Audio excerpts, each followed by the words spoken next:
APM en Action vous présente maintenant le portrait d'une start-up montréalaise qui se distingue maintenant parmi les grands dans son domaine aux États-Unis, même à l'international. C'est District M qui fait le lien entre les gestionnaires de sites web et les annonceurs publicitaires. Et l'entreprise s'est classée 15e au classement Pixelate. C'est une entreprise de la Californie. C'est un classement extrêmement important dans l'industrie. On va parler de tout ça avec Benoît Skinazi, qui est cofondateur et vice-président aux ventes et marketing pour District M. Bonjour. Bonjour. Félicitations pour ce classement impressionnant. On va y revenir dans un instant, mais je veux que vous m'expliquiez un peu comment ça fonctionne dans votre domaine. Mettre en contact les gestionnaires de sites et les annonceurs publicitaires, évidemment, c'est le nerf de la guerre. Ouais. Et il paraît que ce n'est pas une histoire de secondes, mais de fractions de secondes. C'est le cas. On parle de 200 à 600 millisecondes pour déterminer si une publicité va s'afficher sur un site Internet ou pas. Il faut savoir que maintenant, les éditeurs, donc n'importe quel site Internet qui a des espaces publicitaires sur son site, a la capacité de mettre à disposition son inventaire à l'achat pour des annonceurs sur ce qu'on appelle des bourses du média, aussi des ad exchange. Donc c'est des grosses plateformes sur lesquelles les éditeurs mettent à disposition leur inventaire et puis en temps réel, des annonceurs peuvent acheter cet inventaire publicitaire via un processus d'enchère. Donc annoncer quel prix ils sont prêts à payer en fonction de plein de paramètres différents.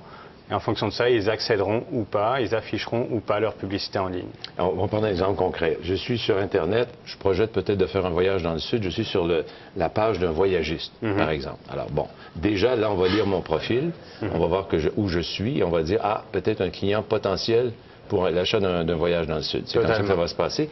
Alors là, mon profil va être mis aux enchères, c'est ça? Alors, ça peut fonctionner comme ça. Donc ça, c'est ce qu'on appelle des DMP, qui font ça, Data Management Platform. C'est la possibilité de collecter de l'information sur les habitudes, les intérêts, les intentions d'achat des internautes, et puis mettre justement ces profils, qui sont des profils anonymes, on ne connaît pas votre nom, disponible pour les annonceurs pour déterminer s'ils veulent leur afficher un message précisément parce que justement vous avez une intention de voyager dans le Sud. Bon, et quelques temps plus tard, je suis à nouveau sur Internet, mais là, ça n'a rien à voir avec mon projet de voyage. Je suis sur une page, n'importe quoi, une page de cuisine, par exemple.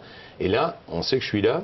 Et là, on veut m'annoncer quelque chose. C'est là que les annonceurs vont miser pour savoir qui va pouvoir me faire vendre, me faire passer une annonce. Exactement, parce qu'avant, on avait tendance à faire des placements purement contextuels. Donc, c'est-à-dire qu'on affichait une publicité, par exemple, pour un annonceur automobile sur un site automobile. Ça fonctionne toujours.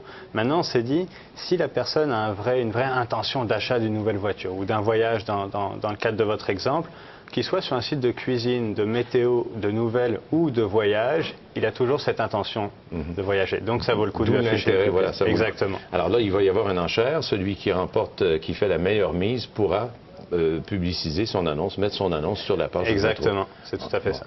Mais qu'est-ce qui fait que dans ce domaine-là, un peu complexe, mais là on l'a expliqué assez simplement, vous vous distinguez par rapport à des entreprises beaucoup plus grandes que la vôtre? Oui, alors c'est une bonne question. En fait, District M, c'est une entreprise qui a 3 ans à peu près, puis qui propose des solutions technologiques autant pour les éditeurs que pour les annonceurs.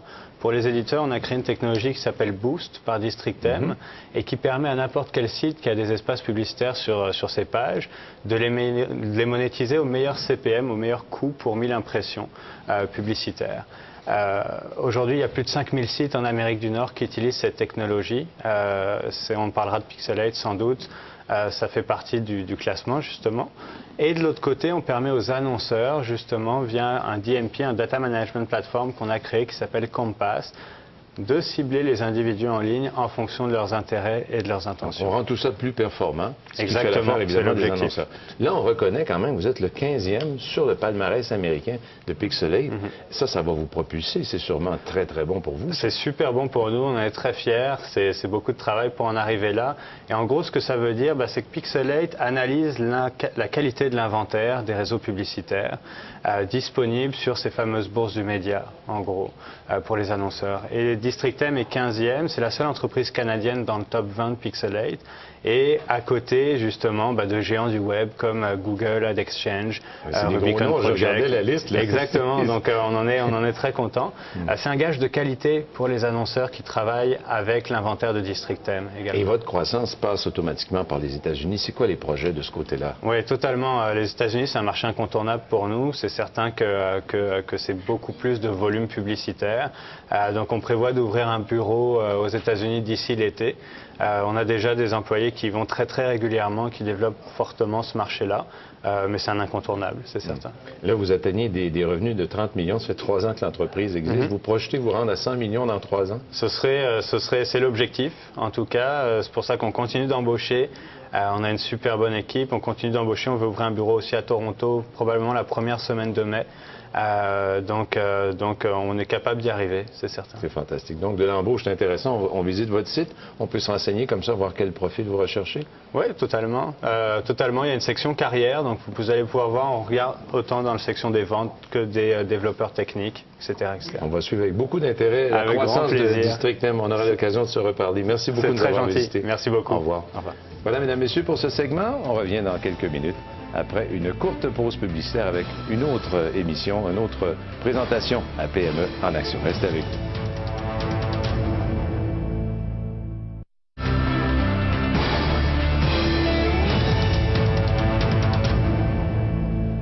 PME en action vous présente une autre chronique de notre série avec des intervenants de l'Institut de leadership en gestion. C'est une entreprise de formation pour cadres et dirigeants. L'Institut donne en fait l'opportunité aux participants d'être en contact avec plusieurs formateurs spécialistes et aussi des invités de marque.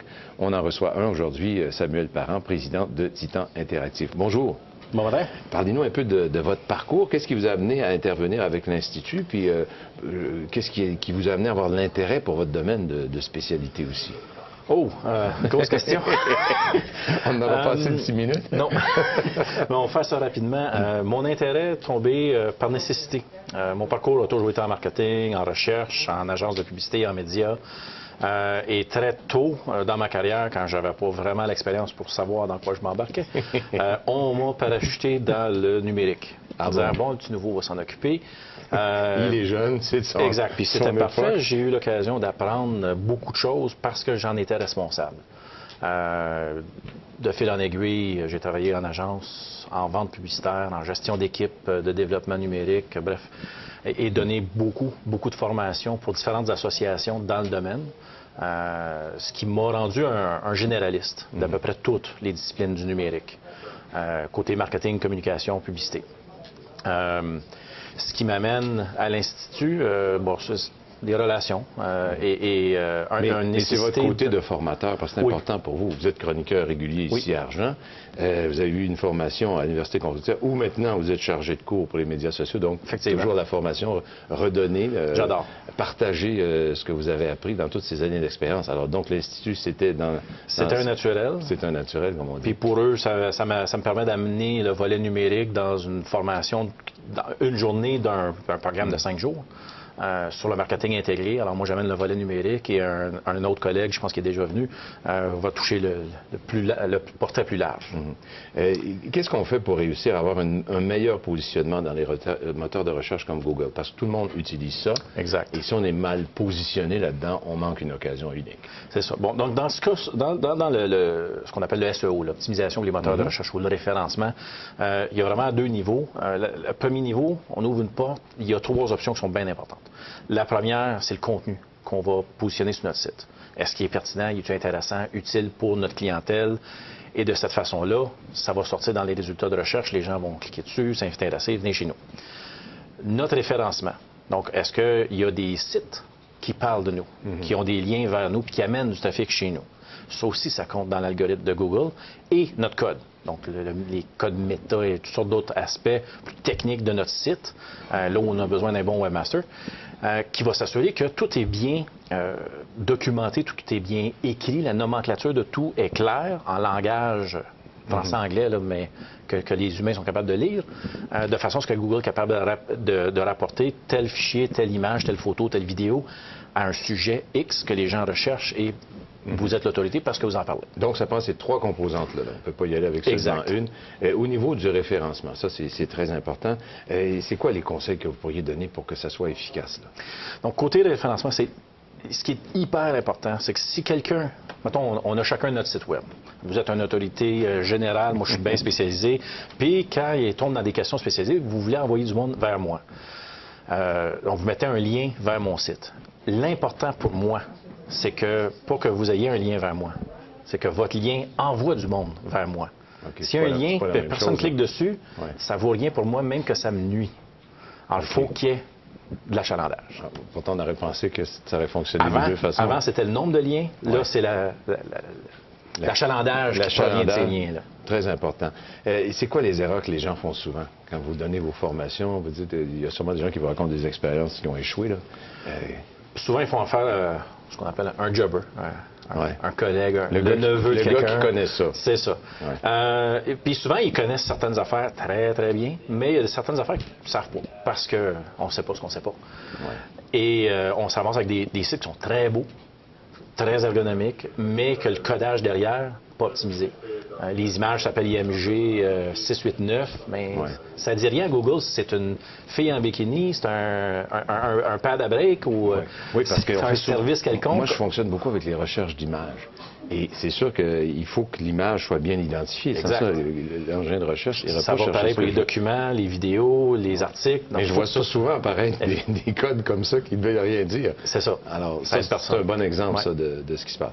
Est-ce que les gens progressent beaucoup quand même? Vous faites de la formation. On commence à savoir comment ça fonctionne ou on a beaucoup de travail à faire encore? On a beaucoup de travail à faire encore parce que la beauté, ce qui est le fun dans mon domaine, c'est qu'il y a toujours de l'évolution. Ce qui tient la route aujourd'hui tenait pas la route il y a 2 ans. Ça change constamment. Google raffine son algorithme, le change parfois du tout au tout.